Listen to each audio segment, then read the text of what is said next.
Hello friends, कहानी दीदी channel पर आप सबका बहुत बहुत स्वागत है।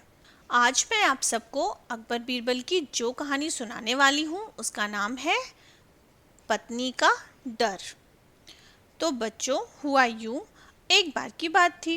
राजा अकबर और बीरबल दरबार में बैठे कुछ महत्वपूर्ण मसलों पर चर्चा कर रहे थे। तभी अचानक बीरबल के दिमाग में पता नहीं क्या आया।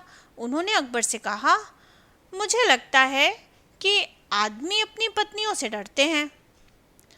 और बीरबल की ये बात राजा को बिल्कुल भी पसंद नहीं आई। उन्होंने इस बात का विरोध किया। अब इस बात पर बीरबल भी अपनी बात को सही साबित करने के लिए अड़ गए। उन्होंने राजा से कहा कि वे अपनी बात को सिद्ध कर सकते हैं। बस उसके लिए राजा को प्रजा के बीच में एक अनाउंसमेंट करवानी होगी। वो अनाउंसमेंट ये होगी कि जो आदमी अपनी पत्नी से डरता है उसे दरबार में एक मुर्गी जमा करानी होगी। राजा बीरबल की इस बात पर तैयार हो गए। अगले ही दिन प्रजा में अनाउंसमेंट हो गई, आदेश कर दिया गया। अगर ये बात सिद्ध हो जाती है कि कोई आदमी अपनी पत्नी से डरता है तो उसे दरबार में जाकर बीरबल के पास एक मुर्गी जमा करवानी पड़ेगी। फिर क्या था, देखते ही देखते बीरबल के पास ढेर सारी मुर्गियां इकट्ठा हो गई। हालत ये हो गई कि महल के बगीचे में भी सैकड़ों मुर्गियां घूमने लगी। अब बीरबल राजा के पास पहुंचे और बोले, महाराज, महल में इतनी मुर्गियां इकट्ठा हो गई हैं कि आप एक मुर्गी खाना खोल सकते हैं आराम से। इसलिए अब आप इस आदेश को वापस ले लें और मेरी बात को सही मान लें। मगर महाराज बीरबल की बात को मानना नहीं चाहते थे, इसलिए उन्होंने इस बात को बिल्कुल भी सीरियसली नहीं लिया और महल में मुर्गियां धीरे धीरे और भी ज़्यादा बढ़ती जा रही थीं। इतनी अधिक मुर्गियां महल में जमा हो जाने के बाद भी जब राजा अकबर बीरबल की बात से सहमत नहीं हुए, उन्होंने उनकी बात नहीं मानी, तो बीरबल को अपनी बात सिद्ध करने के लिए दिमाग लगाना पड़ा और उन्होंने एक नया उपाय निकाला।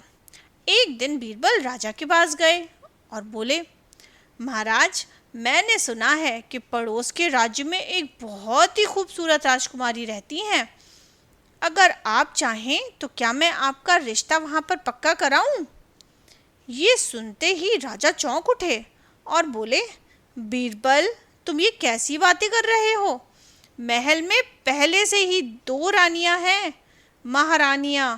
अगर उन्हें इस बात की भनक भी लगी तो मेरी खैर नहीं होगी। ये सुनकर बीरबल ने झट से जवाब दिया, चलिए महाराज, फिर तो आप भी मेरे पास 2 मुर्गियां जमा करा ही दीजिए। राजा बीरबल का ये जवाब सुनकर शर्मा गए और उन्होंने अपना आदेश उसी वक्त वापस ले लिया, क्योंकि अब बीरबल की बात मानने के अलावा उनके पास और कोई रास्ता नहीं था। तो देखा बच्चों आपने, बातों की चतुराई से हम किसी भी बात को मनवा सकते हैं। ज़रूरत है तो बस बीरबल की तरह चतुराई से अपना पक्ष रखने की। उम्मीद करती हूँ कहानी आपको बहुत पसंद आई होगी।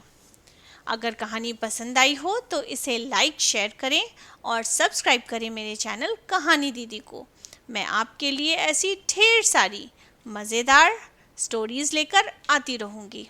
अभी के लिए बस इतना ही। मिलती हूँ अगली बार एक नई और प्यारी सी कहानी के साथ। तब तक के लिए बाय बाय फ्रेंड्स।